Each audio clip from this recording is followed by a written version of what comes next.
Amis Capricorne, bonjour à vous, bienvenue sur ma chaîne pour votre lecture intuitive du mois de juillet 2025. Signe solaire, signe ascendant, signe lunaire, cette lecture peut vous concerner. Alors, un mois de juillet puissant, fort, intense, dans le sens où vous prenez la décision de mettre un terme à quelque chose d'important dans votre vie. Pour certains, ça peut être par exemple un départ à la retraite. Pour d'autres, ça peut être une union, absolument, avec peut-être même un bébé à la clé. Et puis, mais ce changement se fait avec un petit peu de... C'est pas de la réticence, c'est plutôt un petit peu de tristesse. Il y a, il y a, il y a cette notion de je laisse quelque chose derrière moi, mais c'était bien quand même. C'était bien. Voilà, je vous laisse avec votre lecture. Prenez soin de vous et à bientôt. Merci beaucoup.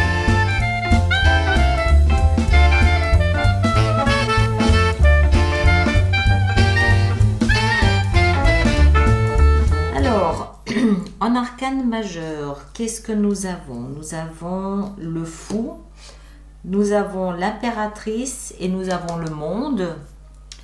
Et c'est tout. C'est tout. Sinon, on a bâton coupe, bâton épée denier. Ok, ça va. Alors, il y a juste cette ligne ici qui est faite d'arcane majeur et qui est super importante. Il se passe quelque chose au niveau professionnel ou financier. C'est peut-être lié ici avec ce qu'on a dans la vie intérieure. Mais vous allez très bien, vous en faites pas. On a ici en énergie extérieure l'énergie qui vous accompagne tout au long du mois de juillet. On a l'énergie de l'ermite. L'ermite, c'est le sage. C'est ce vieillard avec la longue barbe grise, des sandales aux pieds, qui n'a besoin de rien sauf d'amour et de lumière et d'eau fraîche, voilà. Donc ça veut dire que la vie ici, tous les jours au quotidien, vous rappelle en fait à quel point il est toujours peut-être essentiel de revenir à la base, de revenir à l'essentiel, de revenir à la simplicité, de revenir à finalement de quoi est-ce que vous avez besoin au quotidien, de choses simples, de pas forcément de alors c'est pas une comment est-ce que je dois dire ça, c'est pas une leçon de superficialité et de gain ou de tout ce que vous possédez dont vous n'avez pas besoin, c'est pas ça, c'est l'invitation à réfléchir à finalement qu'est-ce que vous avez, de quoi avez-vous besoin, quelles sont les valeurs auxquelles vous répondez dans la vie. Quels sont vos idéaux, quelle est votre vision de votre vie, de l'avenir et aussi par rapport à ce que vous avez réalisé, est-ce que vous êtes dans le surplus, est-ce que vous avez tout ce dont vous avez besoin, c'est plus prendre conscience que ce dont vous avez besoin, vous l'avez.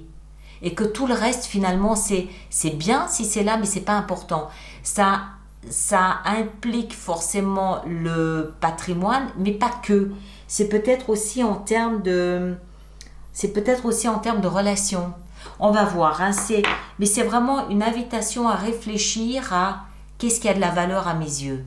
Ce qui a de la valeur à vos yeux, c'est l'amour. Vous avez à côté de vous une âme sœur. C'est dans votre énergie. Donc vous êtes une de ces coupes et en face de vous, il y a une autre coupe et vous êtes main dans la main. C'est votre énergie. C'est ça, en fait, que la vie essaie de vous montrer au quotidien. C'est que l'essentiel, vous l'avez. Maintenant, si vous n'avez personne dans votre vie, ça peut aussi tout simplement signifier que vous êtes en parfaite osmose avec vous-même. L'autre coupe étant vous-même. J'ai fait les bons choix, je suis fière de ce que j'ai fait, je m'aime, je me respecte, je m'honore, ce genre de choses. À un tel point que vous arrivez ici au quotidien, que vous en ayez les moyens ou non, vous arrivez au quotidien à jouir de la vie, des petits plaisirs, des petits bonheurs de la vie. 4 de bâton nous montre que vous célébrez la vie. Alors, pour certains, ça peut être une célébration d'union, oui. Vous pouvez célébrer un mariage, une union, quelque chose. Mais d'une manière très générale, ça signifie pour moi que vous êtes en paire, vous avez trouvé ce qui vous comble, que ce soit une personne, une chose, vous-même, et ça vous permet de profiter, de jouir de la vie au quotidien. C'est dans votre énergie. Ce que vous voulez le plus, c'est de ce fait prendre un nouveau départ. Prendre un nouveau départ après cette réflexion que finalement tout le reste, c'est pas important. Ce qui compte, c'est ça. Donc, prendre un nouveau départ en ne prenant en considération que ça. C'est ça que vous aimeriez le plus. Ce qui va vous aider, toujours dans cette même veine, c'est l'impératrice. Alors, l'impératrice, elle nous parle de fécondité et elle nous parle de fertilité, dans tous les sens du terme. Pour certains, surtout ceux qui célébreront une union ce mois de juillet, ça peut être la mise en route d'un bébé. Mais au sens plus large, c'est surtout ici la mise en route d'un nouveau projet. Un nouveau projet que vous désirez puisque vous voulez prendre un nouveau départ. Non seulement vous voulez le prendre, mais vous allez le mettre en route. C'est l'incubateur, l'impératrice, d'accord ? Elle est pleine d'un nouveau projet. C'est ce qui va vous aider. Le défi, ça va être de lâcher tout le reste. Le monde, c'est la fin d'un chapitre de l'histoire de votre vie. C'est la fin d'une pièce de théâtre. C'est la fin d'une scène. C'est la fin d'une ère de votre vie. Il y a quelque chose, votre vie ne sera plus jamais la même à partir du mois d'août. Vous mettez vraiment, vous clôturez quelque chose de puissant. Alors, ça peut être un départ à la retraite, ça peut être une nouvelle union qui fait que le passé n'existe plus.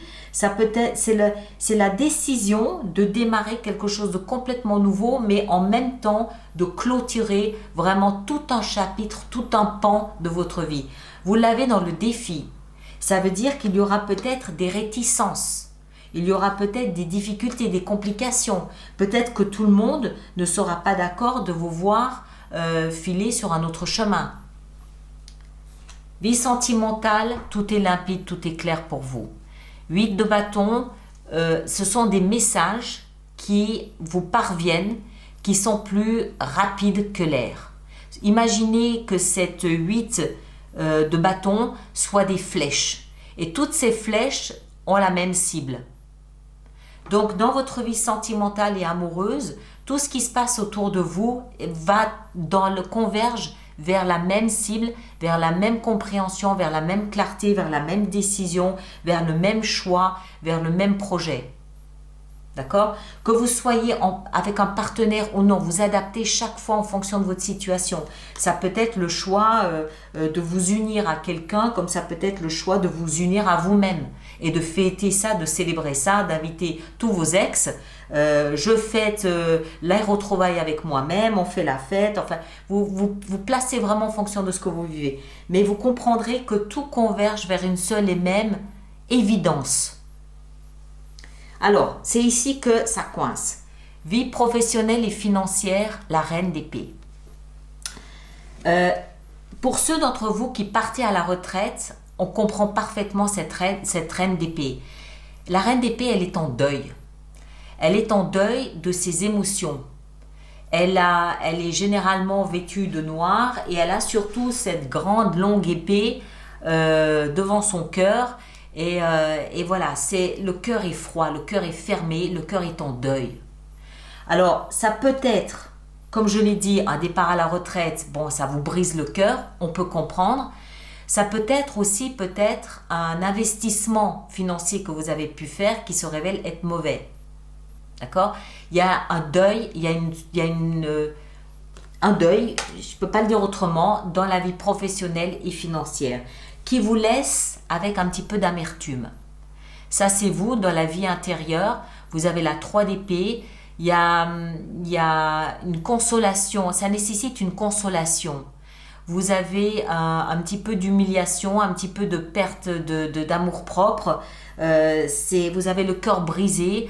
Bon, voilà, encore une fois, quand on part à la retraite ou quand on laisse son travail ou quand on décide de ne plus travailler ou quand on perd ses collègues pour X raisons, ça, vous le faites parce que vous savez qu'il y a autre chose en face, mais cette fin, elle se fait dans le défi, donc il y a une petite consolation qu'il va falloir apporter dans votre vie de tous les jours.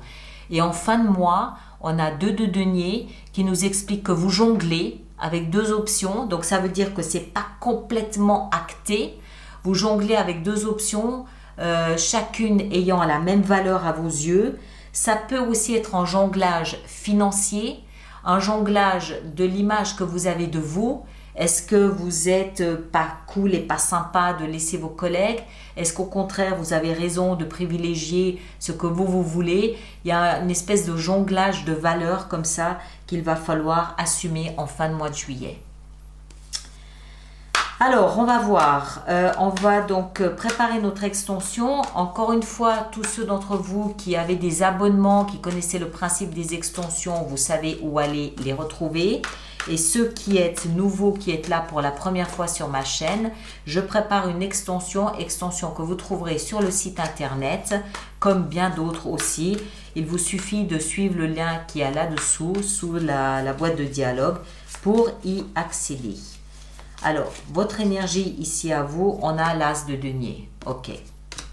Ce que vous désirez le plus avec le fou, on a la 9 de denier. Ce qui va vous aider avec cette impératrice, on a, waouh, l'as de bâton. Vous avez déjà 2 as. Hein. Le défi avec le monde, nous avons la 3 de denier. Vie sentimentale avec la 8 de bâton, nous avons la 7 de denier. La reine d'épée dans la vie professionnelle et financière, on a la 10 de coupe. Oui, il y a quelque chose d'émotionnel que vous lâchez et pour lequel il va falloir un peu de baume au cœur. Parce que ça va vous rendre peut-être un petit peu mélancolique, un peu pas bien avec ça. Dans la vie intérieure, on a la 8 de denier. Et en fin de mois, on a la 5 de bâton. Vous avez un nombre de deniers, 1, 2, 3, 4, 5. Ça tombe bien, c'est votre élément, le denier, puisque vous êtes Capricorne, signe de terre, donc de denier.